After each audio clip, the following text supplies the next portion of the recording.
नमस्कार, आदाब। आप देख रहे हैं फ्रीडम एक्सप्रेस का खास प्रोग्राम राजनीति। मैं हूं अबुल नसर इकबाल।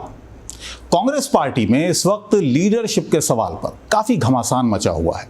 इसकी शुरुआत हुई थी एक चिट्ठी से जो कि कांग्रेस के कुछ वरिष्ठ नेताओं ने श्रीमती सोनिया गांधी को लिखी थी। ये चिट्ठी लीक हुई और उसके बाद बयानबाजी का दौर शुरू हुआ। बयान आए, दर बयान आए, ट्वीट्स हुए, हालांकि कुछ सुलह सफाई की भी बातें आई। इन्हीं सब मुद्दों पर बात करने के लिए आज हमारे साथ एक खास मेहमान हैं, कांग्रेस के वरिष्ठ नेता, पूर्व केंद्रीय मंत्री सलमान खुर्शीद साहब। सलमान साहब, स्वागत है आपका। आपसे जानना चाहेंगे क्या कुछ चल रहा है इस वक्त कांग्रेस पार्टी में? कौन जाने क्या चल रहा है? आप वरिष्ठ नेता हैं, पार्टी से जुड़े हैं, केंद्र में मंत्री रहे हैं। कुछ लोग हैं जिन्हें कुछ शिकायत है, कुछ उनको बेचैनी है और किस वजह से है उसका उन्होंने कुछ जिक्र किया है, लेकिन क्या वही वजह है? आपको जानकारी होगी किस वजह से? नहीं, मैं नहीं जानता हूँ। लोग कह रहे हैं जानकारी तो ये है कि हम पावर में नहीं हैं जी। अगर हम पावर में हो तो कोई चिट्ठी नहीं लिखता। हम पावर में नहीं हैं जी। कुछ लोग थक जाते हैं बिना पावर के, कुछ लोग मायूस हो जाते हैं बिना पावर के, कुछ काम नहीं है, हाथ में कुछ काम नहीं है तो इसलिए परेशान होते हैं। जब परेशान होते हैं तो वो कहीं ना कहीं तलाश में रहते हैं कि हम किसी के सामने अपना दुख, अपनी बात, अपना किस्सा किसी के सामने सुनाते हैं। जब कोई नहीं मिलता है तो ख़त लिख देते हैं, फिर पुरानी चीज़, और वो ख़त लीक हो जाता है। और फिर वो लीक करने वाले भी लोग होते हैं। कोई साहब है, उन्होंने उसको लीक कर दिया जी। अब लीक करने की वजह से कुछ लोगों को परेशानी बढ़ गई। ये बढ़ गई कि भाई हम चाहते नहीं थे कि ये आम आवाम के बीच में ये बात आए। ये हमारे घर की बात थी, हम घर में इस पर बात कर लेते, जो भी था राय मशवरा करते, लोगों से अपना दुखड़ा रोते। और लेकिन जो सवाल उस चिट्ठी में उठाए गए हैं लीडरशिप को लेकर, और बड़े वरिष्ठ लोगों ने उठाए हैं, बड़े जिनका जुड़ाव 30 साल से 40 साल से पार्टी के लिए रहा। मैं मान रहा हूँ लीडरशिप से नहीं है मसला ये है कि लीडरशिप हमें पावर क्यों नहीं दिला पा रही है जी। मसला ये है। तो हम सब जानते हैं कि अगर पावर नहीं इस वक्त दिला पा रही है लीडरशिप, तो उसकी वजह ये है कि इस वक्त हालात मुल्क में ऐसे हैं कि हमारी बात लोग सुन नहीं पा रहे हैं। हम लोग बहुत कोशिश करते हैं, हमारी बात तब भी लोग नहीं सुन पा रहे। आप बताइए, आप कह रहे हैं कि आप कोशिश करते हैं, कांग्रेस पार्टी की तरफ से कोशिशें नजर नहीं आती हैं। आप कह रहे हैं आप कोशिश करते हैं, कहाँ कोशिश हो रही है? जी, आप यही बता दीजिए कि बीजेपी की तरफ से क्या कोशिश हुई? बीजेपी की सरकार है। नहीं, सरकार है तो चल रहे हैं जी। हमारी सरकार नहीं तो हम नहीं चल पा रहे हैं। तो अगर लेकिन विपक्ष की आवाज ही ना हो। अरे विपक्ष की सुनिए ना, विपक्ष की आवाज का फैसला किसने किया है? आवाम ने किया है। जब आवाम ने कहा कि आप 50 सीटों पर ही रहेंगे, आवाम ने फैसला किया है, तो 50 लोगों की आवाज़ सुनने आवाम जो 50 सीटें आपको मिली हैं, आपने कहा 50 सीटों पर रहेंगे। जिस 50 सीटें जो आवाम ने आपको दी हैं, उस आवाम ने आपसे ये नहीं कहा कि आप खामोश बैठेंगे? नहीं, तो आवाम ने ये कहा कि कोविड को भूल जाइए, आवाम ने ये कहा कि दुनिया में मर जाइए, आवाम ने ये कहा। आवाम की भी तो बेचारों की मजबूरी है। उन्होंने एक ये मानकर कि एक पार्टी की हुकूमत बहुत दिन चली है, अब हम किसी और पार्टी को लाएंगे। जो हालात हैं, इन हालात को देखते हुए अब या तो कोई हमसे कहे कि आप LED की स्क्रीन लगाएं और उस पर ऑपोजिशन करें, या कोई हमसे कहे कि आप साहब सड़क में निकल पड़ें और जहाँ गाड़ियाँ चल नहीं रही वो गाड़ियाँ रुकवा लीजिए, जहाँ पर आवाम है नहीं वहाँ पर जाकर आप उनको रास्ते पर रोक लीजिए। जहाँ ज़रूरत पड़ी हमने अपनी बात उठाई, अपनी आवाज़ उठाई है जी। यहाँ तक कि राफेल के मसले में राहुल गांधी साहब ने कितनी आवाज़। अकेले राहुल गांधी बोल रहे हैं? नहीं, देखिए ऐसा है, अकेले तो लाल किले पर एक आदमी बोलता है। आप ये कह रहे हैं कि ये कैसा इंडिपेंडेंस डे है कि एक ही आदमी बोल रहा है? लीडर बोलता है भाई, लीडर के साथ साथ फिर धीरे आवाज़ बढ़ती जाती है, उससे आवाज़ मिलकर, अपनी आवाज़ मिलाकर और लोग बोलते हैं। लेकिन बज़ाहिर तो एक ही होता है लीडर, और वही बोलता है। अब आपने वही बात कर दी जो ये लोग कह रहे हैं कि कलेक्टिव लीडरशिप होनी चाहिए। तो लाल किले पे चढ़कर 100 लोग तो नहीं तकरीर कर सकते हैं एक ही वक्त में जी। एक ही आदमी करेगा। अब आप तय कर लीजिए कौन आदमी करेगा। वो आप कलेक्टिव लीडरशिप मानते हैं तो वो तो आप मानते हैं कि जो सवाल कांग्रेस के नेताओं ने उठाए हैं वो बेबुनियाद हैं, वो इस तरीके से? मैं समझ ही नहीं पा रहा हूँ कि वो लोग जो इस सिस्टम के का हिस्सा हैं जी, और जो लोग इस सिस्टम को बनाने वाले हैं, उनको उस सिस्टम से शिकायत क्या है। अपनी माँ से किसी को शिकायत जब होती है तो एक सवाल तो पूछना पड़ता है कि अपनी माँ से, जिसने तुमको दूध पिलाया, जिसने तुम्हारी परवरिश करी, जिसने तुम्हें गोद में खिलाया, उससे तुम्हें आज क्या मसला हो गया है, अपनी माँ से पूछेगा तो आदमी। लेकिन ये शिकायत उस वक्त है जब ये कहा जाता है कि आप गद्दार हैं, आप बीजेपी से मिले हुए हैं। नहीं, जब इस तरीके की बातें आती हैं तो किसी ने कहा नहीं जी, ये सफाई हालांकि बाद में आई है, ये किसी ने कहा नहीं और हर एक ने ये माना है कि ऐसी कोई बात नहीं कही गई। लेकिन भाई अगर इस वक्त कांग्रेस को कोई किसी वजह से कपिल सिब्बल साहब ने ट्वीट करके कहा कि इस तरीके का बयान आया है, हालांकि बाद में उन्होंने वो ट्वीट हटाया अपना, कि वो ट्वीट गुलाम नबी आज़ाद इस बात पे नाराज़ हुए। रात गई बात गई, कोई नाराज़ हुआ समझ गया। हाँ, एक बड़ी दिलचस्प बात है कि कांग्रेस में नाराज़ होने का हक लोगों को मिल गया है जी। कांग्रेस में नाराज़ होने का हक नहीं हुआ करता था, ना हम नाराज़ होते थे और ना हमको नाराज़ होने का हक था। लेकिन आज लोग नाराज़ हो रहे हैं और वो लोग नाराज़ हो रहे हैं जिन्होंने ये निज़ाम बनाया है कि नाराज़ नहीं होना है जी। नाराज़ होकर फिर मान भी जा रहे हैं। नहीं, मान गए तो अच्छी बात है, उसका इस्तकबाल है, मान गए तो बड़ी अच्छी बात है, बड़ी समझदारी की बात है। लेकिन नाराज़ क्यों हो रहे हैं? आज मैं एक बयान देख रहा था असदुद्दीन ओवैसी साहब का, उन्होंने कहा कि मुझ पर कांग्रेस पार्टी ने हमेशा बीजेपी का एजेंट होने का आरोप लगाया है। उन्होंने गुलाम नबी आज़ाद साहब का भी नाम लिया कि हैदराबाद में आकर मेरी पार्टी पर, मुझ पर उन्होंने ये इल्ज़ाम मुझ पर लगाए। आज उनकी पार्टी उनको कह रही है कि आप बीजेपी के एजेंट हैं। ये नहीं कहा है। देखिए, बड़ा बात मैं वाजे कर दूं, पार्टी ने ये नहीं कहा है जी। हालांकि राहुल गांधी ने सफाई दी है इस पर। राहुल जी की बात अलग है, मैं कह रहा हूँ पार्टी ने नहीं कहा है, पार्टी ने नहीं कहा है। तो राहुल जी ने कहा है इस बात को? वो बात तो उन्होंने खुद कह दी कि मैंने नहीं कहा ऐसा, और दूसरे लोग मान रहे हैं। फिर ये बात कहाँ से आई? पता नहीं, ऐसा है कि लोग मीडिया की बात पर इतने वरिष्ठ नेताओं ने इतना रिएक्ट किया। स्क्रिप्ट लिखी हुई है, वरिष्ठ नेता में कुछ कमी नहीं होती। ये बात कहाँ से आई? होती है, हम सब में कमी है, मुझ में है, औरों में है, सब में कमी है। हम में कोई जो है वो परफेक्ट नहीं है, परफेक्ट नहीं हम में कोई। इस वजह से हम में से हर इंसान गलती कर सकता है। मीडिया ने एक स्क्रिप्ट बनाया, मीडिया के कुछ लोग हैं जिन्होंने एक स्क्रिप्ट बनाया कि आज रात को 9 बजे मेरे प्राइम टाइम से पहले आप तय कर दीजिए कि आपका अध्यक्ष कौन है, बता दीजिए, और आप ये बता दीजिए कि आप इलेक्शन कब लड़ रहे हैं, आज नहीं तो कल 10 बजे तक मुझे बता दीजिए। ये सब नहीं हो सकता है। पार्टी अपनी रफ्तार से चलेगी, अपनी मर्जी से चलेगी, अपनी समझ से चलेगी, मीडिया को साथ ले सकेगी पार्टी, तो बहुत अच्छा है।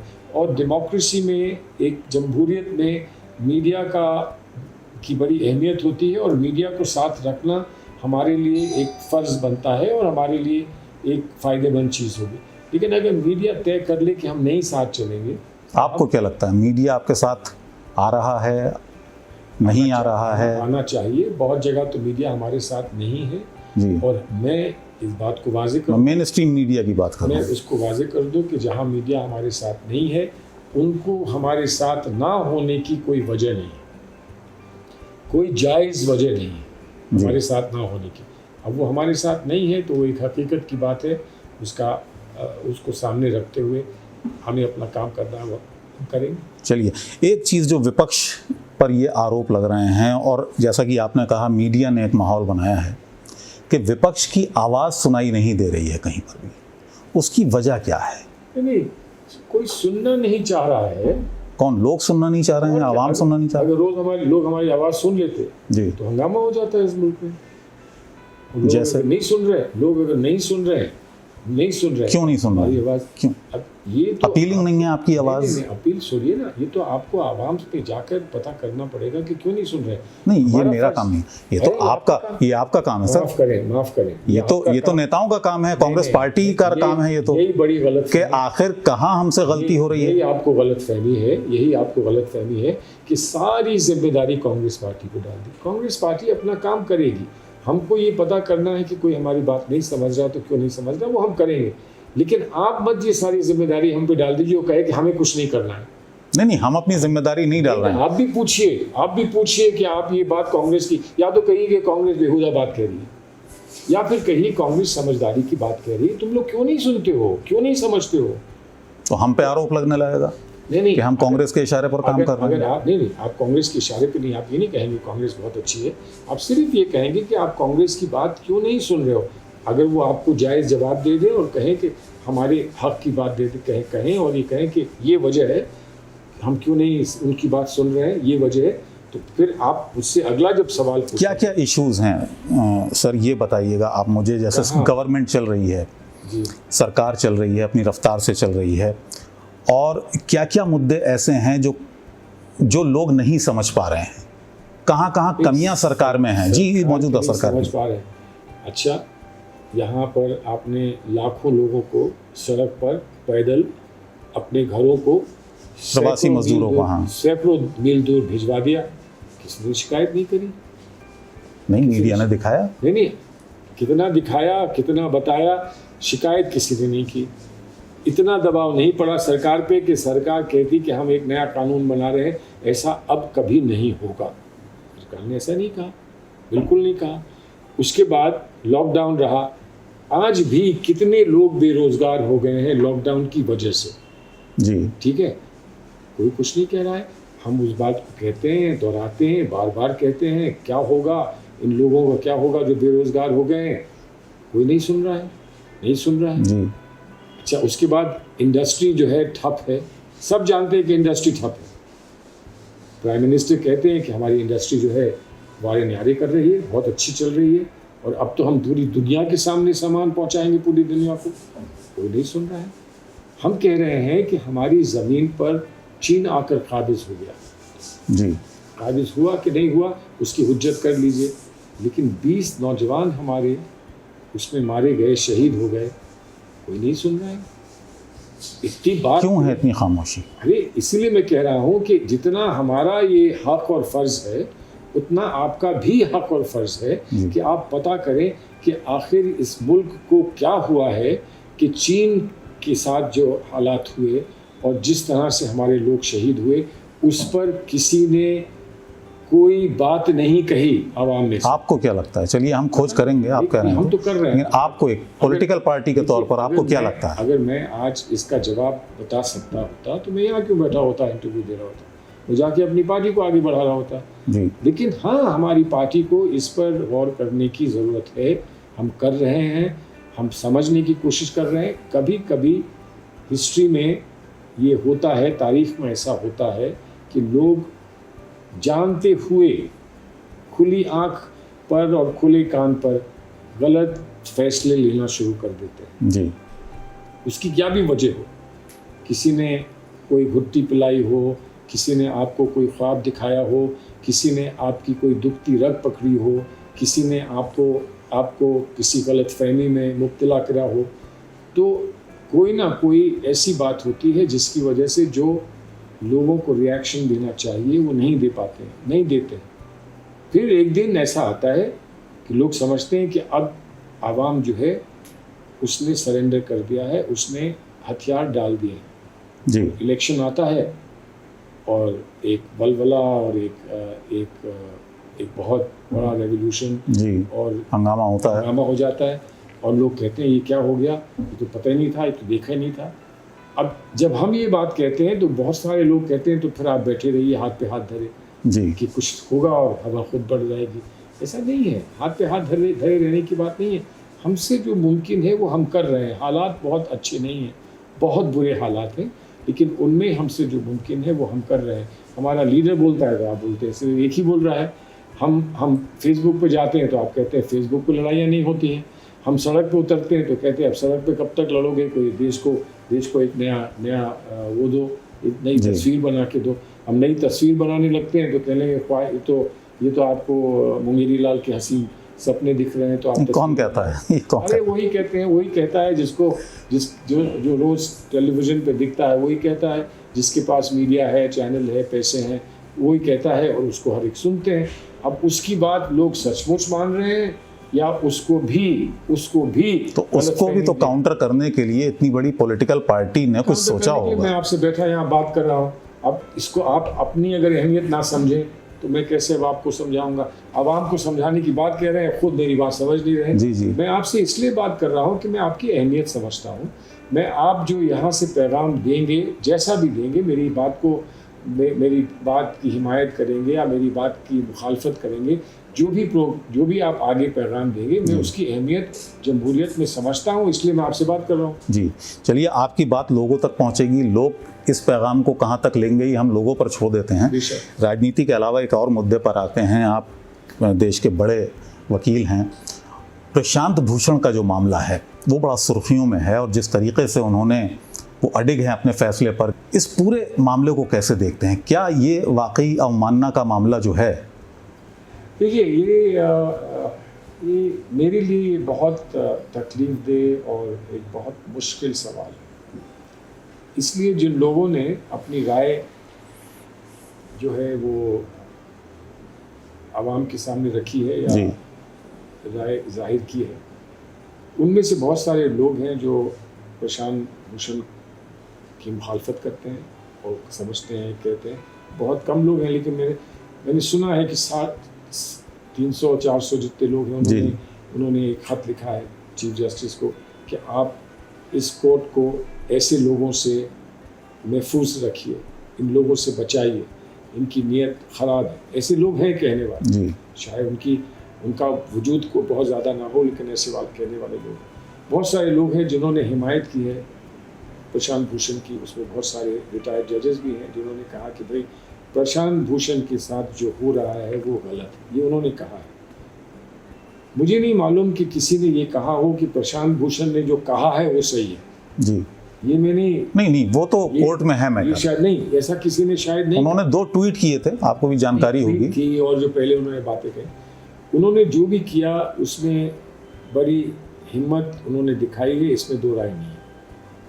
उनका जो गहरा मकसद है और रहा है वो ये रहा है कि हमारी आवामी ज़िंदगी में, हमारे इंस्टीट्यूशंस में, जो हमारे इंस्टीट्यूशंस हैं डेमोक्रेसी के, उसमें कोर्ट भी है, वो साफ़ सुथरे हों और बिना किसी दाग के हों। ये उन्होंने हमेशा अपना एक मंसूबा बना के अपनी बात रखी है। इससे तो कोई गुरेज नहीं कर सकता है। इस बात से तो उनको, इस बात के लिए तो उनको शाबाशी देनी ही होगी। लेकिन इसको करने में, जैसे एक डॉक्टर किसी का इलाज करता है और इलाज करने में वो ऑपरेट करता है किसी पर, तो ऑपरेट करने में उसको क्या कुछ करना होता है, ये बड़ी ज़रूरी बात है कि वो ऑपरेट करने में इतना खून बहा दे कि आदमी ही मर जाए।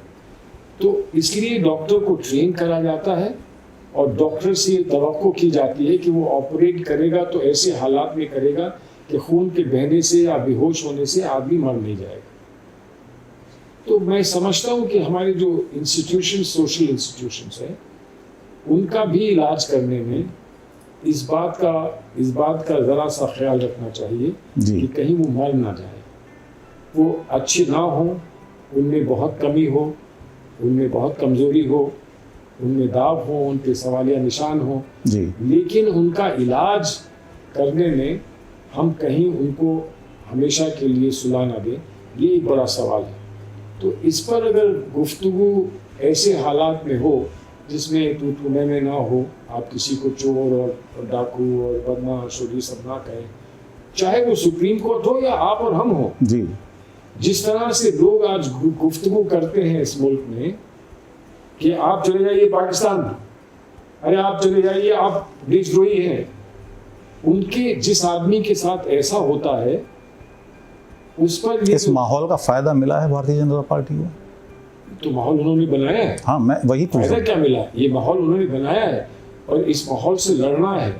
लेकिन इस माहौल से लड़ने के लिए आप हर जगह आग लगा दें तो क्या माहौल से लड़ लेंगे? और अगर ना लगाएं आग तो आप कहें कि ऑपोजिशन कुछ करती नहीं है।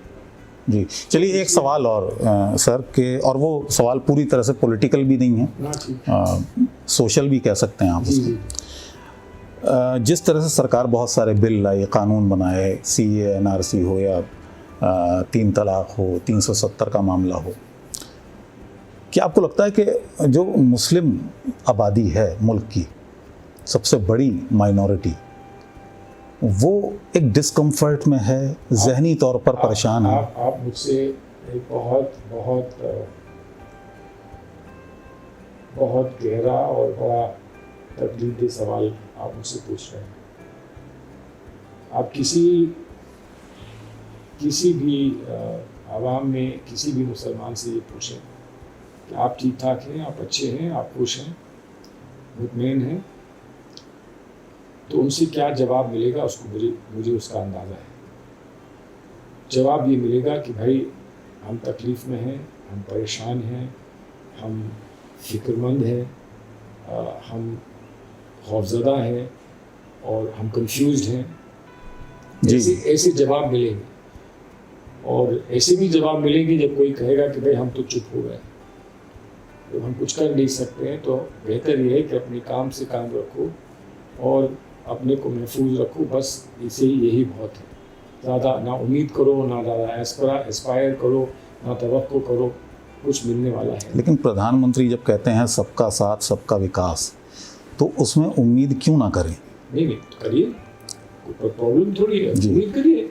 उम्मीद हमेशा होनी चाहिए, उम्मीद करिए और इंतजार करिए, दरवाज़ा खोल कर बैठिए, कोई आता होगा। देखिए, मसला जो मैंने इसलिए कहा कि ये गहरा और तकलीफदेह सवाल है, वो इसलिए है कि हम किसी और को इस बात का इल्ज़ाम दें कि हमारे हालात उसकी वजह से बिगड़े हैं। जी ठीक है, लेकिन मुझे तो थोड़ा सा तजुर्बा उत्तर प्रदेश का है, इलेक्शंस लड़ने का है, उन जगहों से जीत कर आने का है जहाँ पर हिंदू मुसलमान मिलजुल कर इलेक्शन लड़ाकर हमको जिताते थे। वहाँ हिंदू का वोट कितना मिला, अब ना मिला वो और बात है। नहीं मिला, बहुत ज़्यादा नहीं मिला, लेकिन तब भी कुछ ना कुछ मिला। मुसलमान का वोट ना के बराबर मिला। तो इसको किस नज़रिए से हम देखें कि मुसलमान का वोट कम मिला? इसलिए कम मिला कि उन्होंने कहा कि हम BSP को और समाजवादी को देंगे। उनका मुश्तरक एक कैंडिडेट आया है, उसके सामने आपका कोई वजूद नहीं है। वो लाखों वोट का मालिक है, आप जो है चंद हज़ार वोटों के मालिक हैं। तो अपने को घटाकर वोट बटने की बात कर चंद हज़ार नहीं, चंद हज़ार वोट इसलिए कि वो खुद हट गए। जी, हटते तो चंद हज़ार ना बोलते, जी, हंसते तो करते का लाख, 1.5 लाख, 2 लाख के आपके भी हैं, इतना बोलते, लेकिन अपने को हटा के कहा कि आप चंद हज़ार के हैं और कह दिया कि अब आप जाइए, आराम करिए, हम तो BSP और समाजवादी को जिताएंगे। तो BSP और समाजवादी को जिता दिया। चलिए बहुत बहुत शुक्रिया। अब ये बताइएगा कि कांग्रेस पार्टी में फ़िलहाल अब ये सुलह सफाई आ रही है और बयान आ रहे हैं और ट्वीट भी डिलीट किए जा रहे हैं, अब सब पटरी पे आने वाला है, ये कह देंगे आप? मुझे उम्मीद है कि बेहतर होंगे, हालात बेहतर होंगे, लेकिन ये समझ लेना कि ये एक नज़ला था जो ठीक हो गया, 1 दिन 2 दिन में नज़ला जो है वो ठीक हो गया, ऐसा नहीं है।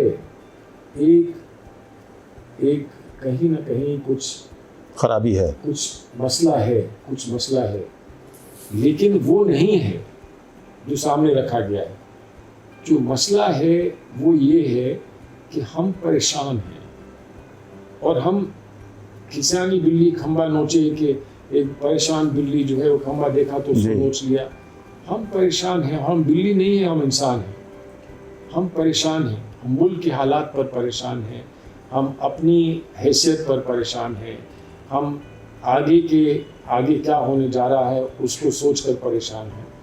तो इस परेशानी का इलाज हमको ढूंढना होगा। ये और खत वत लिखना और मेरे साथ ये नहीं हुआ, मेरे साथ वो नहीं हुआ, ये सब छोटी छोटी बातें हैं, वो सब खत्म हो जाएंगी अगर जो जहन में जो इस वक्त हमको कोफ्त है या तकलीफ़ है या परेशानी हमारे जहन में है, उसका अगर हमें जवाब मिल गया तो ये सब ठीक ठाक हो जाएगा। अब इसका जवाब कब मिलेगा, कैसे मिलेगा और कौन दिलाएगा, हमारी लीडरशिप इसको इस बुरे हालात में किस तरह से हमको सही रास्ते पे ले जाएगी और ले जाकर हमको अंजाम तक पहुंचाएगी, हमको अपनी मंजिल तक पहुंचाएगी, ये आने वाला वक्त बताएगा। लेकिन उसमें मेरी इल्तिजा है, मेरी गुजारिश है, मेरी आपसे रिक्वेस्ट है कि पॉलिटिक्स में कितना ही पावरफुल आदमी क्यों ना हो, कितनी पावरफुल कोई ऑर्गेनाइजेशन क्यों ना हो जैसे बीजेपी की है,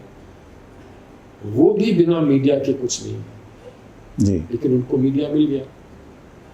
हम भी मीडिया के बिना कुछ नहीं है, लेकिन हमको अभी मीडिया मिला नहीं है। मैं मायूस नहीं हूँ, मुझे उम्मीद है कि मीडिया भी तो मामूली इंसान होते हैं, वो भी जानते हैं कि गुर्बत क्या है, दर्द क्या है, शिकवे शिकायत क्या है, वो भी जानते हैं कि इमोशंस क्या होते हैं, जज्बात क्या होते हैं, मुल्क के साथ गद्दारी क्या होती है या मुल्क के साथ इंसाफ क्या होता है, वो भी जानते हैं, वो भी सब जानते हैं।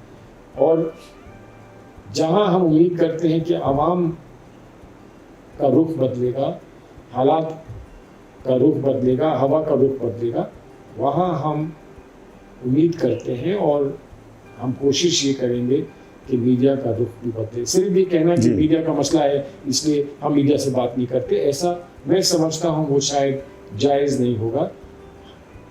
कितना भी मीडिया हम पर तोहमत लगाए और कितना भी मीडिया हमको तकलीफ पहुँचाए, मीडिया के साथ हमारी गुफ्तगू, हमारा कॉन्वर्सेशन, हमारा रिश्ता बरकरार रहना चाहिए। चलिए, बहुत बहुत शुक्रिया हमसे बात करने के लिए। तो सलमान खुर्शीद हमारे साथ थे, कांग्रेस के वरिष्ठ नेता। इनका कहना है कि पार्टी में इस तरह की बातें होती रहती हैं, आंतरिक लोकतंत्र होता है और सब कुछ ठीक हो जाएगा, कुछ सवाल हैं जिनके जवाब ढूंढने की ज़रूरत है। तो हमारे इस खास पेशकश में आज के लिए फ़िलहाल इतना ही, लेकिन आप हमारे साथ जुड़ते रहिए, लगातार फ्रीडम एक्सप्रेस को लाइक करते रहें, पसंद करते रहें और अपना सहयोग देना ना भूलें, क्योंकि हम एक बार फिर बता दें कि ये आपका चैनल है, आपके ही सहयोग से चलता है। मुझे इजाज़त दीजिए।